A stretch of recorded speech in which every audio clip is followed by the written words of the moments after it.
making headlines. Ambassadors from 8 countries has presented their credentials to President Muizzu.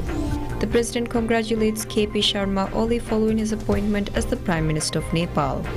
And the International Court of Justice ICJ accepts the Maldives' proposal to intervene in the Gambia's case against Myanmar.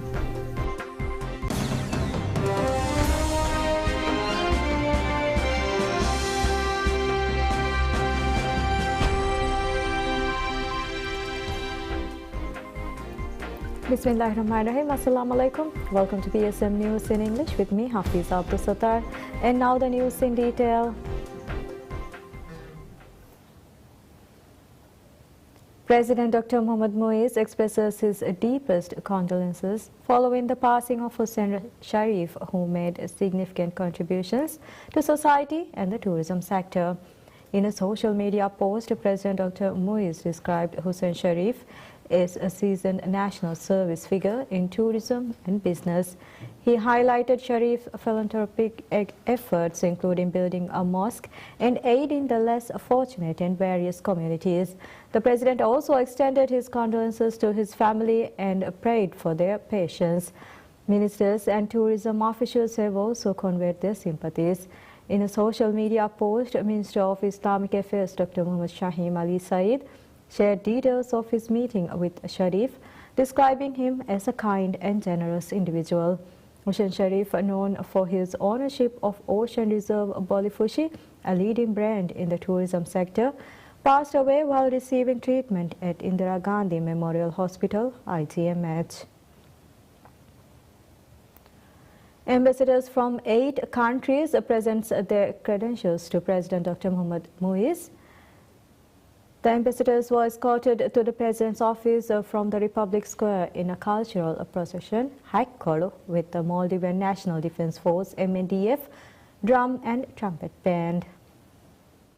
The 8 ambassadors that presented their credentials are Ambassador of Cambodia to the Maldives, Khoi Kyong, Ambassador of the Republic of Peru to the Republic of Maldives, Javier Manuel Polinich, Ambassador of Lao People's Democratic Republic to the Maldives, Ponmi Vanmani, Ambassador of Finland to the Maldives, Kimmo Lahtaverta, Ambassador of Ireland to the Maldives, Kevin Kelly, Ambassador of the Sultanate of Oman to the Republic of Maldives, Ahmad Ali Said Al-Rashdi, Ambassador of the Republic of Chile to the Maldives, Juan Angulo, and Ambassador of the Slovak Republic to the Maldives, Robert Maxian.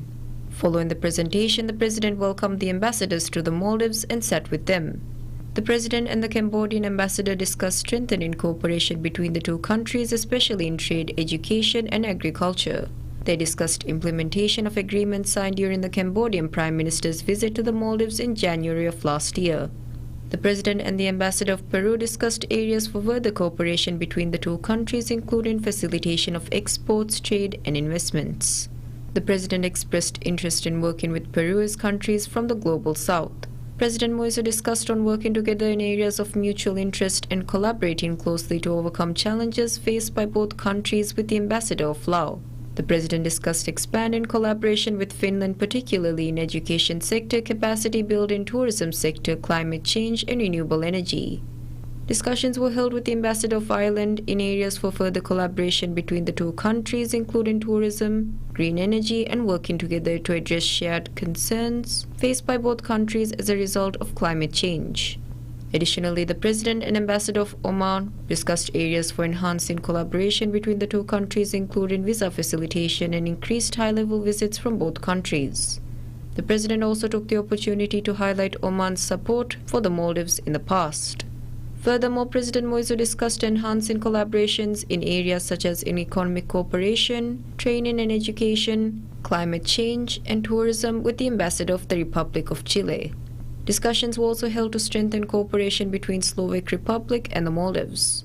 All of the ambassadors that presented their credentials to the President on July 15th are non-resident ambassadors. President Dr. Mohammad Muiz congratulates KP Sharma Oli following his appointment as the Prime Minister of Nepal. In a post shared on social media, President Dr. Muiz stated that the Maldives and Nepal enjoy close people-to-people connections. He also said that he looks forward to working closely with the Nepal Prime Minister to enhance bilateral cooperation between the 2 countries. Diplomatic relations between the Maldives and Nepal was established on August 1st, 1980. Ali, who heads the moderate Communist Party of Nepal, was administered the oath of office by President Ramchandra Paudel 3 days after his predecessor Pushpa Kamal Dahal lost a parliamentary vote of confidence. Nepal has been politically unstable since it abolished a 239-year-old monarchy in 2008. Ali's new government will be the 14th since that time.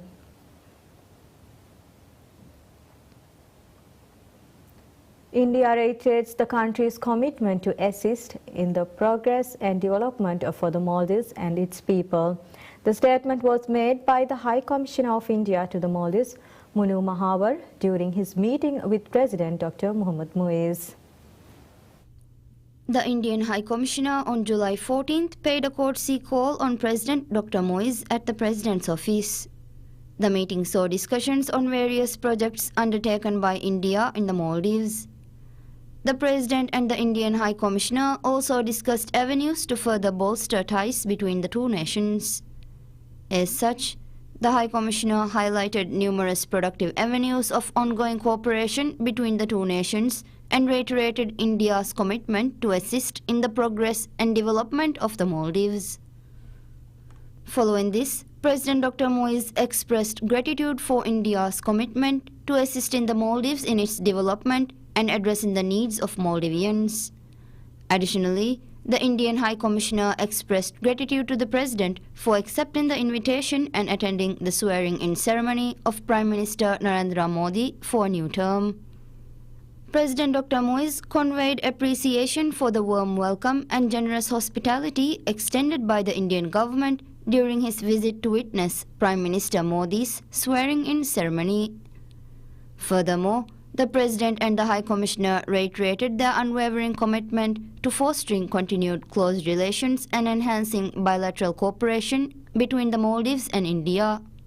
They also agreed to work together towards the common goals of maintaining peace and stability in the Indian Ocean. President Dr. Muiz's foreign policy is shaped around maintaining friendly relations with all partners to accelerate the developmental plan of the country. India has always been one of the closest rally and developmental partner of the Maldives.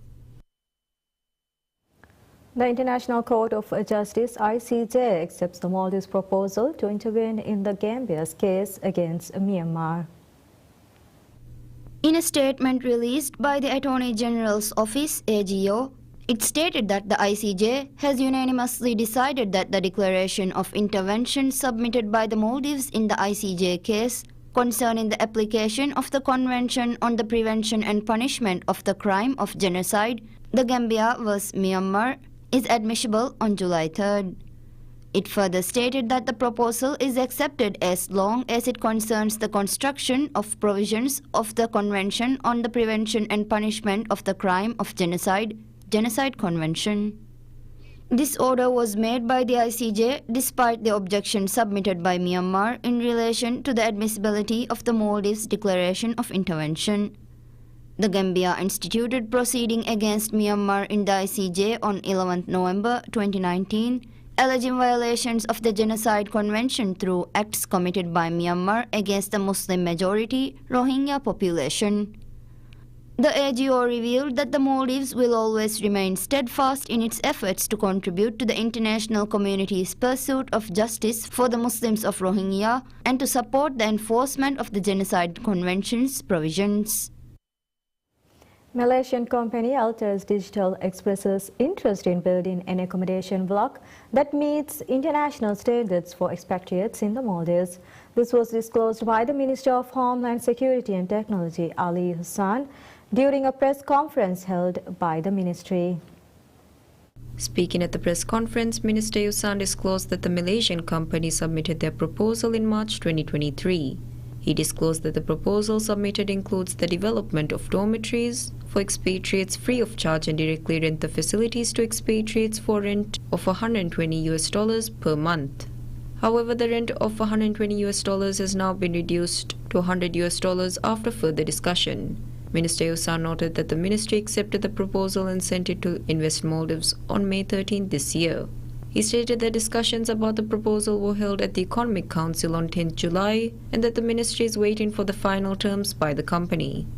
Ihsan stated that Altes Digital wants to set up an accommodation block in the Greater Male region. As such, the company proposed to set up an accommodation block of 40,000 expatriates in Male City and in Hulu Male Phase 1 and 2. They want to develop an accommodation block of 20,000 foreigners in the industrial island Tilafushe. The minister further disclosed that the Malaysian company's proposals includes the establishment of dormitories as well as residential facilities and services. It also includes a clinic for foreigners, recreation areas, washing and cooking facilities, and other essential services. In addition, the company proposes to install biometric software in the dormitories to ensure the safety and security of dormitories, which will be shared with the government. Minister of Construction and Infrastructure Dr. Abdullah Muttalib states that the previous government has not provided essential services to the reclaimed areas since 2010. He made the remarks while responding to questions from parliamentarians. Speaking to the Parliament, Minister Muttalib noted that only 2 locations, Hulmale Phase 2 and Diddu in Halif Atoll, have received basic services since 2010. He emphasized that no other areas have been provided with these essential services. Additionally, Minister Muttalib acknowledged that while these projects are expensive, services such as water, sewerage, electricity and roads are crucial for the residents of the areas. He assured that the current government is committed to addressing the issue and promised that water and sewerage services will be established on all islands within the next 2 years. Furthermore, Minister Muttalib pointed out that the water and sewerage projects assigned to Fennica Corporation Limited have come to a complete halt.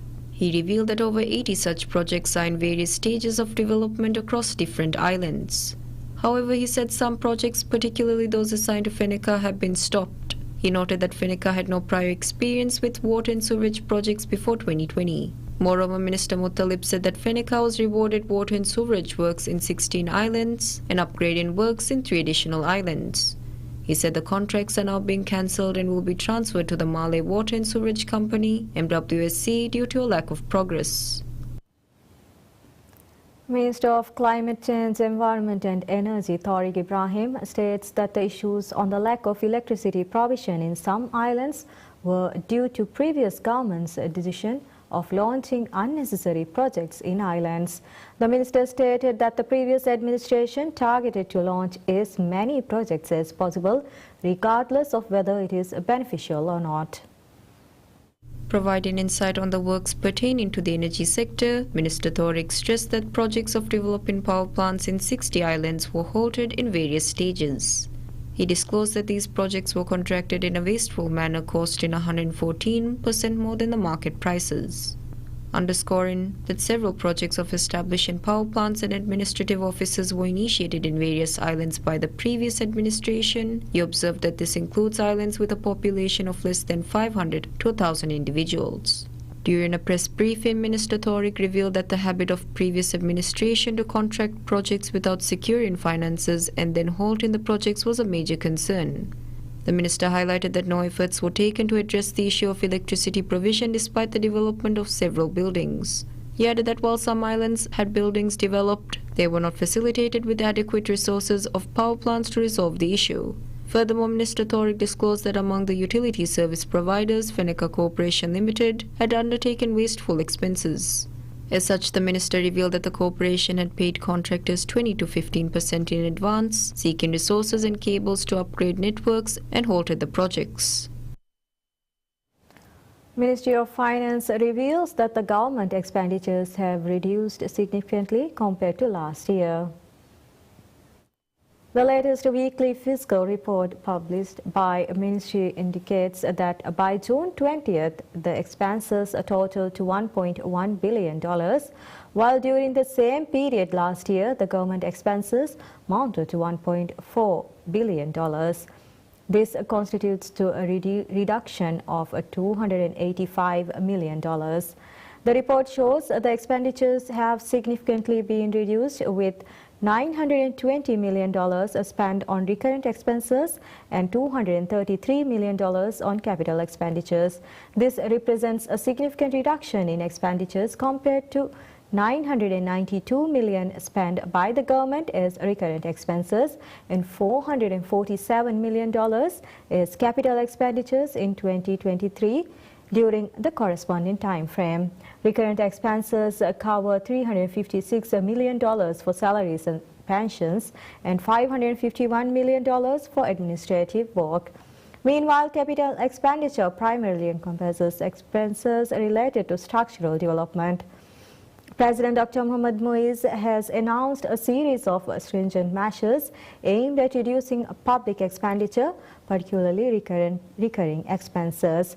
As such, the President announced several key measures, including a reduction in the number of political posts within the administration and scaling back on cancelling unwanted celebratory events. The administration has also halted the printing of a Maldivian currency to improve the financial situation of the economy.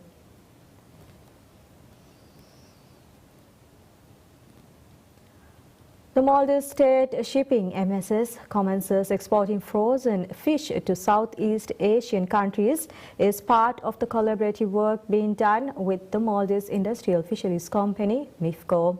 MSS disclosed that their first ship carrying frozen fish from Maldives started its journey to Malaysia, Singapore and Sri Lanka on 14th July. The fish is exported using the cargo ship of MSS Graphene. The company notes that they have been successfully exporting fish from MIFCO and other Maldivian companies to European countries. As such, the company represents the fourth largest shipping line in the world, Hapag-Lloyd. They also have agents in more than 30 countries. The MSS has a fleet of 5 cargo ships with more than 2,000 containers. The company currently operates cargo ships from Colombo to Male and from Dubai to Male.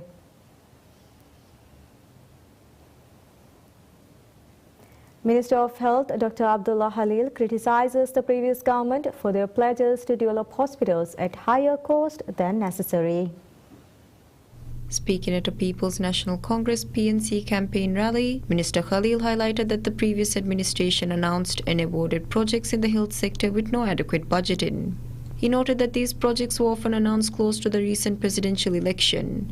Minister Khalil disclosed that 57 projects were awarded in the health sector alone during the previous term and noted that 30 of these were halted for various reasons. He said that the current government has managed to start 20 of the projects after extensive discussions and negotiations with contractors since assuming office. He expressed hope that the government would develop the announced hospitals at a lower cost with the new design changes. Additionally, Khalil disclosed that the Kuwait Fund awarded to develop hospitals in 7 regions of the Maldives during the previous term were withdrawn due to various administrative issues. He noted that the current government has managed to recover some of the funds that were withdrawn. Moreover, Minister Khalil criticized the previous government for its failures in the health sector, holding them responsible for the current fragile state of the economy. He also said that the country's current situation is a result of the government spending that did not align with revenue.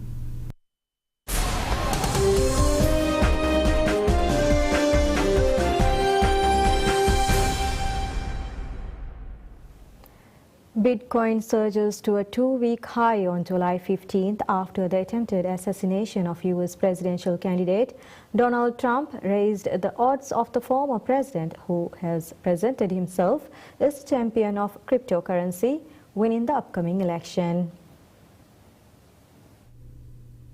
Trump said he was shot in the ear during the attack at a rally in Pennsylvania on Saturday. His campaign said he was doing well. Some investors said the attack bolstered his chances of winning back the White House, and trades betting on his victory are expected to increase this week. Bitcoin rose 8.6% to $62,508, touching a 2-week high of $62,698 earlier in the session, taking its year-to-date gains to 47%. Trump is running against Democratic President Joe Biden in November's U.S. election and has slammed Democrats' attempts to regulate the crypto sector. Trump presented himself as a champion for cryptocurrency during a San Francisco fundraiser in June, although he hasn't offered specifics on his proposed crypto policy. The organizers of the conference said last week that Trump is due to speak at the Bitcoin 2024 conference in Nashville, Tennessee on July 27th. Bitcoin had a strong start to the year after the launch of exchange-traded funds in the US, propelling it to a record $78,803.25 in mid-March, but has since struggled. It fell to an over 4-month low in early July as traders fretted over the likely dumping of tokens from defunct Japanese exchange.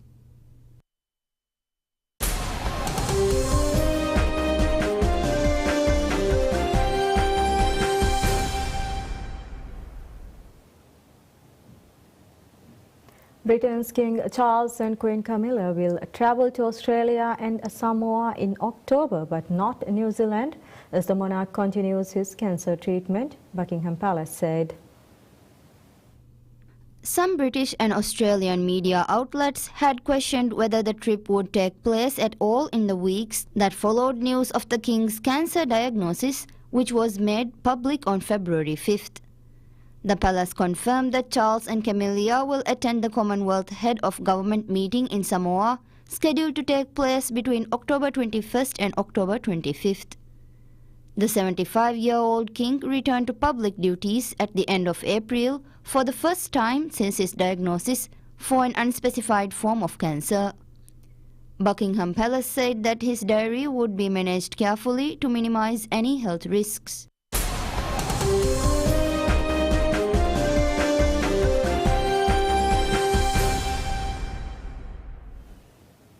Fans in Buenos Aires erupted in joy as Argentina scores the goal that gave them a record 16th Copa America title by beating Colombia 1-0.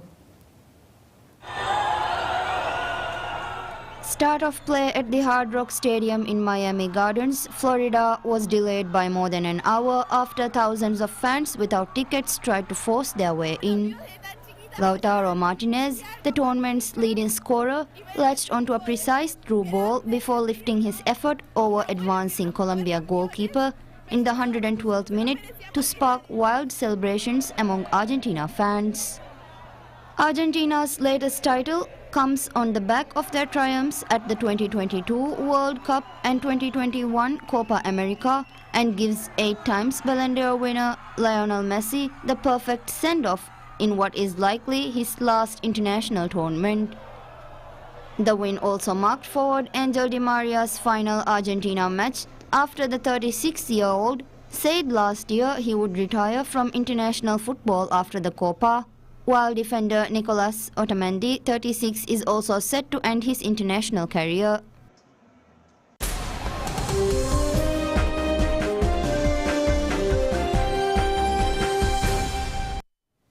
An exhibition featuring 135 unique Doraemon models makes its debut in Hong Kong. The display, among the largest of its kind, commemorates the 90th birthday of Fujiko F. Fujio, the latest creator of Doraemon. Located across both indoor and outdoor venues along the Victoria Harbour, the exhibition offers segregated areas with free and ticketed areas. According to the organizers, tickets for the paid sections have already been sold out. At the Avenue of Stars, visitors can admire a 12-meter inflatable Doraemon, claimed to be the world's tallest. It is accompanied by 34 life-sized sculptures depicting scenes from the beloved manga and animated series. Doraemon, a blue and white robotic cat equipped with futuristic gadgets, aids Nobita Nobi, a young boy in the exciting escapades. The manga continues to captivate fans across generations and around the globe. The exhibition will run until August 18th. And that's all we have for this hour. Thank you for watching. Wish you all a very pleasant day ahead.